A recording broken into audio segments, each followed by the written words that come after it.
واش في راسك كلشي باغيك تكون ناجح، غادي تقول لي اش كتخربق؟ انا غادي نفهمك. ملي كتمشي دوز شي اونتروتيان، الريكروتور ما جاش باش يضيع وقته معاك، جاي كيقلب على احسن واحد يقدر يخدم في ديك الشركه، واحد اللي غادي يقدر القيمه ديال ديك الفرصه، الواحد اللي غادي يبين باللي هو الشخص المثالي داك البوست. بغاك انت ولا انت لا بينتي القيمه ديالك.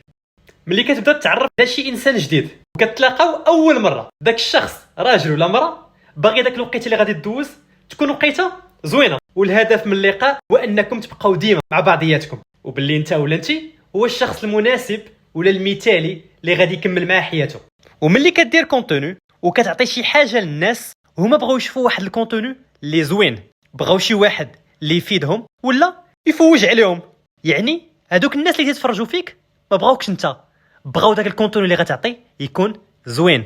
يعني كخلاصه، الناس بغاو يشوفوكم مزيانين، ماشي ناس فاشلين كيما تيسحاب لينا كلشي باغي يضحك علينا، كلشي باغي يشوفنا فاشلين.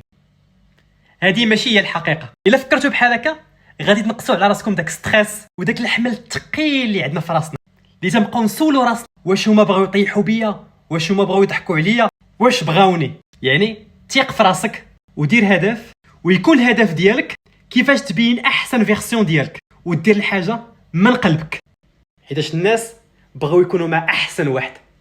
تشاو.